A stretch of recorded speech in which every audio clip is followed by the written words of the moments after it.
Yeah. Yeah. So I love that because I was going to ask you to kind of mention that too, because I think that's the second leg of what you're saying. Because obviously, I think the first thing for a Christian, that should be a premise that is granted if you're a biblical Christian anyway, which there is no other kind. Surprise, surprise, surprise. But the other leg to that is even if you don't grant that premise, the reality is that there is this argument from free will that there is no such thing as love without free will. And the greater good of free will producing love is, and this is maybe challenging for people. I'd love to hear you maybe even go a little bit deeper here and unpack that more. But it's challenging for people to hear the greater good of free will and the greater good of free love, choosing to love, it outweighs the difficulty and the pain of suffering and evil of being allowed to exist in the world. Yes, glad to do it. In Why Does God Allow Evil, I mention a lot of science fiction films, and I really enjoy science fiction films. And some of our most popular, favorite, they keep remaking them. Science fiction films are films about free will. For instance, there's the plot line of man creates computer, computer becomes self-aware, gains free will, computer decides to destroy man. Man spends the rest of the movie trying to destroy computer. And we find that in the Matrix movies. We find that in the Terminator movies. We find that in Eagle Eye.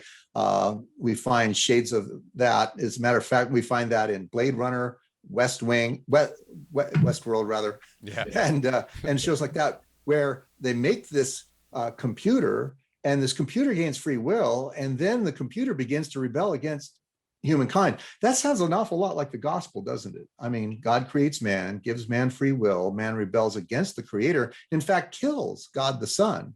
But God's smarter than man and uses the death of his son to bring those who are willing, who use their free will, to come back, and through the power of the Holy Spirit, I'm not negating the work of the Holy Spirit, through the work of the Holy Spirit, they freely choose to accept Jesus and follow him. And so anyway, and by the way, I've been saying this to audiences for decades now, I've never known any science fiction work or author ever, regardless of how much suffering results in the world because of having free will, they say humans would be better off without free will. And there's a host of other movies, along this line. The Invasion of the Body Snatchers was made 3 times, and that's where aliens come down and take away human free will. Mm-hmm. And like I say, 4 times. Invasion of the Body Snatchers has been remade 3 times. No, remade 3 times, and then there's the original. So it's been made 4 times. Yeah. But anyway, so and humans do everything they can. Humans do everything they can to get around human free will. To get around the aliens taking away their free will. And so I think free will is incredibly important. And you're right, you could not know love. You couldn't know courage. You couldn't know selflessness.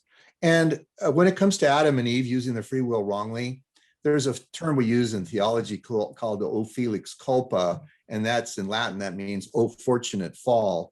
That, in Revelation, it says that the Lamb was slain before the foundation of the world. So before God created humankind, he knew Jesus was going to die on the cross for human sinfulness.